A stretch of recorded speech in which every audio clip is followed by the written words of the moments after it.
नमस्कार साथियों, मैं आपका अपना दोस्त विपुल माहेश्वरी अनुरागी आज फिर लेकर आया हूं एक गर्मा गर्म टॉपिक। 2024 में इलेक्शन होने हैं और इस चुनाव को लेकर देश भर के अंदर अलग अलग प्रतिक्रियाएं सामने आ रही हैं। एक और जहां ऐसा लगता है कि 2024 को लेकर अभी संशय यह बना हुआ है कि क्या यह चुनाव 2024 के अंदर होगा या 2023 के अंदर, क्योंकि INDIA यानी कि विपक्ष जो कि अब इकट्ठा हो गया है, उसका यह कहना है कि मोदी जी है चाहते हैं कि इलेक्शन जो है, जो चुनाव है, वो 2024 न होकर 2023 में ही हो जाए। इसके पीछे की क्या कारण हो सकते हैं, क्या वजह हो सकती है, उसके बारे में भी हमें एक बार बात करेंगे। लेकिन सबसे पहले जो कयास लगाए जा रहे हैं वो यह कयास लगाए जा रहे हैं कि 2024 के अंदर चुनाव न होकर 2023 के अंदर भी चुनाव हो सकते हैं।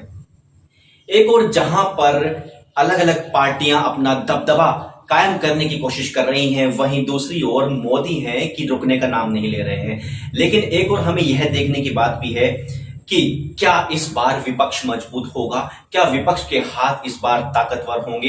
लेकिन ऐसा देखने को अभी तक नहीं मिला है, क्योंकि मोदी के चाहने वालों की संख्या दिन पर दिन बढ़ती ही जा रही है। अभी सितंबर के अंदर G20 की अध्यक्षता भारत करने जा रहा है। वहां भी भारत का वर्चस्व पूरे देश के अंदर ही नहीं, पूरे विश्व के अंदर देखने के लिए मिलेगा। और दूसरी ओर यही अलग अलग पार्टियों के लोग चाहते हैं कि वह इस बार का चेहरा बने। अलग अलग पार्टियां अपना अपना दबदबा कायम करने की कोशिश कर रही हैं। महाराष्ट्र की बात करें तो उद्धव ठाकरे से लेकर शरद पवार तक, और अगर यूपी की बात करें तो मायावती से लेकर अखिलेश यादव तक, दिल्ली की बात करें तो अरविंद केजरीवाल, बिहार की बात करें तो नीतीश कुमार से लेके आपका लालू का पूरा परिवार।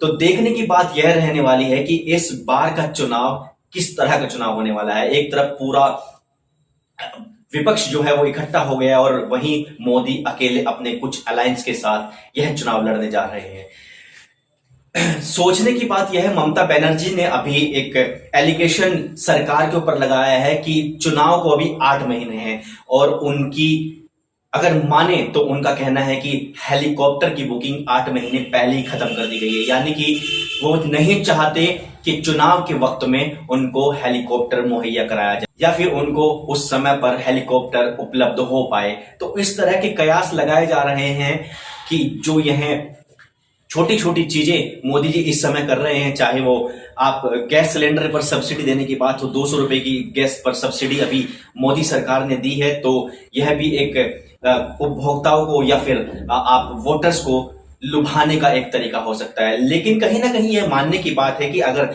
2014 से लेकर 2023 तक की बात की जाए तो इंफ्रास्ट्रक्चर के ऊपर या फिर रोड मैप के ऊपर या फिर विदेश नीति के ऊपर या फिर कहें कि बहुत सारे ऐसे काम हुए हैं जो आज से पहले कभी नहीं हुए थे। चाहे वो रेलवे का दोहरीकरण का काम हो या फिर विदेशों के अंदर भारत की एक अपनी अच्छी पैठ हो।